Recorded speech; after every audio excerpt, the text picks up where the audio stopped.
Chers amis, comme je vous le disais la semaine dernière, je vais vous parler à présent du respect de notre corps. Ça va rejoindre certaines des notions dont je parlais la semaine dernière dans mon podcast sur la grossophobie, sur le mot grossophobie. Et évidemment, nous ne choisissons pas notre corps. Chacune a celui avec lequel elle est née et nous en sommes rarement satisfaites. Souvent, nous trouvons que la voisine est beaucoup plus gâtée que nous par la nature.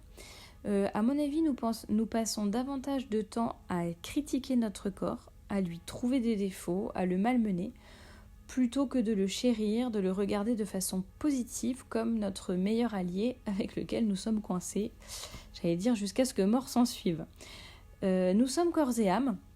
Donc évidemment, ce podcast dans ce podcast, je vais vous parler du respect du corps, mais évidemment, nous devons bien sûr prendre soin aussi de notre âme, mais nous ne devons pas oublier que Dieu ne nous a pas créé simplement âme, il nous a vraiment créé corps et âme. Et le corps féminin est au centre de beaucoup de débats depuis quelques décennies. On en parle énormément et je ne pense pas que ça soit une mauvaise chose, mais je pense que l'on en parle de la mauvaise manière et finalement on a beau en parler, je ne sais pas si pour autant le corps féminin est bien traité. On nous parle sans cesse avec des slogans tels que « mon corps m'appartient », je dois prendre soin de mon corps », c'est un peu mon corps le premier, mon corps, d'ailleurs beaucoup au détriment de l'âme. Mais en réalité, je pense que alors, en quelque sorte, on pourrait dire que notre corps nous appartient dans le sens où il est à nous, il n'est pas ni à notre voisin, ni à notre sœur, ni à notre mère, etc. Nous sommes vraiment un corps à part entière, ça c'est sûr. Pour autant, est-ce que nous avons le droit d'en faire ce que nous voulons ? Je ne crois pas. Et il est essentiel, selon moi, d'apprendre ou de réapprendre à vraiment respecter notre corps dans toutes ses dimensions. Je vais vous donner quelques idées qui me viennent un peu comme ça par rapport au respect de notre corps. Ça n'est évidemment pas une liste exhaustive et n'hésitez pas en commentaire à réagir, à me dire ce que vous en pensez, à ajouter certaines choses. Vraiment, vos commentaires sont les bienvenus. La première chose à laquelle je pense pour respecter notre corps, c'est tout simplement apprendre à l'aimer. Pour moi, c'est un peu le premier pas, l'aimer. Comme je le disais, nous pensons souvent plus à le critiquer ou voilà, à le trouver nul, pas à notre goût, à râler, à trouver qu'on a un trop grand nez, qu'on est trop petite, qu'on est trop maigre, qu'on est trop grosse, etc., etc.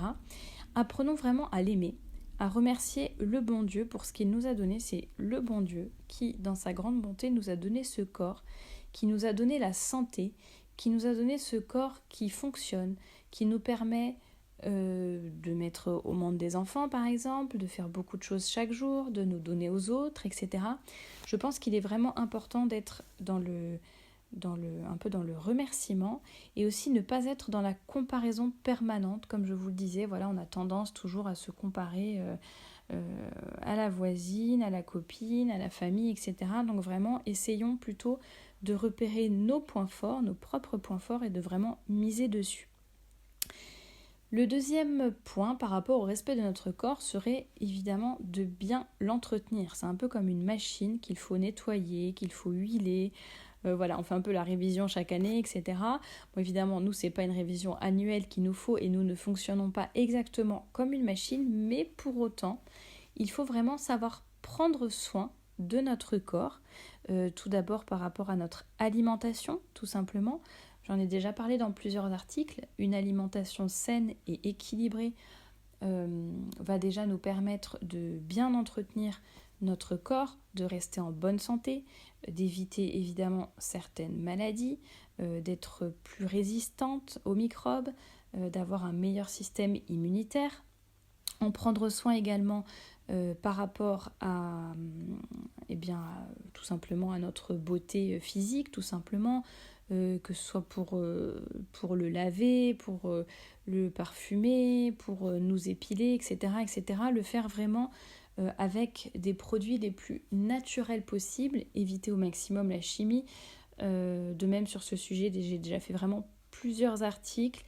Vous trouverez sur le blog, donc sur femmapart.com, vous trouverez beaucoup d'articles, de recettes pour trouver des produits de beauté qui sont faits maison, qui sont sans chimie et qui vous permettront de tout simplement entretenir votre corps de façon la plus naturelle possible et la meilleure pour vous et pour l'environnement aussi. En troisième point, je dirais respecter son corps, c'est savoir le mettre en valeur, évidemment sans tomber dans la vanité. Tout est une question d'équilibre, comme je le dis très souvent. Donc le mieux, c'est d'apprendre à connaître sa morphologie, s'habiller ensuite selon sa silhouette, pour se mettre, tout simplement se mettre en valeur selon la morphologie que nous avons et être toujours féminine, propre, soignée. Ça, c'est quelque chose qui revient très souvent dans les écrits de saint François de Sales, qui vraiment parle toujours de ce grand équilibre et dit toujours que l'humilité ne signifie pas, ou le soin de son âme ne signifie pas que nous devons mépriser notre corps ou être sale dans des habits troués, etc. Donc évidemment non. Et donc laissons-nous toucher par ces conseils de saint François de Sales et essayons toujours de savoir nous mettre en valeur de façon modeste, mais sans pour autant tomber dans une grande mésestime de soi-même. Mais essayer tout simplement ça va aussi avec le fait d'aimer son corps et de le mettre en valeur et sans tomber dans la vanité. Et un dernier point, et peut-être le plus important par rapport au respect de son corps, c'est tout simplement apprendre à le connaître. Là, je pense en particulier au cycle féminin. Nous avons un cycle féminin qui est extrêmement riche. Pareil, sur le blog, vous pourrez retrouver quelques articles par rapport à ce sujet. Il est vraiment très enrichissant de pouvoir suivre son cycle et vivre en fonction de lui, en fonction de l'énergie que nous avons selon chaque période. Avec la pilule à l'heure actuelle, tout est un peu brouillé. C'est un peu comme si le cycle était plat, était sans relief, le cycle féminin. Et je pense que nous devons vraiment réapprendre ou apprendre tout simplement à connaître notre corps, connaître notre cycle, savoir quelles sont les périodes qu'il traverse, quelle énergie nous avons avant l'ovulation, pendant l'ovulation, avant les règles, etc. Les périodes où nous avons plus d'énergie, les périodes où nous devons plus, si nous le pouvons, nous recentrer sur nous-mêmes, prendre soin de soi, avoir des moments calmes, au contraire, profiter d'une belle énergie créatrice, se donner aux autres, rayonner, etc., etc. Donc je pense que vraiment respecter son corps, finalement, c'est le connaître et le suivre, lui être fidèle en quelque sorte. Et à l'heure actuelle, justement, tous les slogans du type « mon corps m'appartient »,« je fais ce que je veux », je prends la pilule, je congèle mes ovocytes et puis je ne fais pas du tout attention à mon cycle ni à mon corps. Et ce qui fait que beaucoup de femmes à l'heure actuelle pensent que respecter son corps ou l'aimer, c'est finalement faire ce qu'elles veulent. C'est toujours cette fameuse liberté, cette fameuse tendance à dire chacun fait ce qu'il veut quand il veut, alors que non, c'est la vérité qui vous rendra libre. Alors c'est peut-être un peu une trop grande citation évangélique pour ce podcast, mais finalement je pense que cela peut s'adapter aussi à ce sujet. C'est tout simplement en respectant ce que nous avons et en vivant en fonction de notre cycle, en s'habillant en fonction de notre morphologie, en entretenant notre corps de façon la plus naturelle possible. C'est finalement, je pense, en faisant toutes ces choses que nous allons vraiment aimer notre corps, bien le respecter et en tirer le meilleur. Et nous critiquons très souvent notre corps. Je pense qu'il faut que nous apprenions à être plus indulgentes envers nous-mêmes, tout en donnant le meilleur par rapport à ce que nous avons reçu. C'est une question d'équilibre, comme d'habitude. À la semaine prochaine!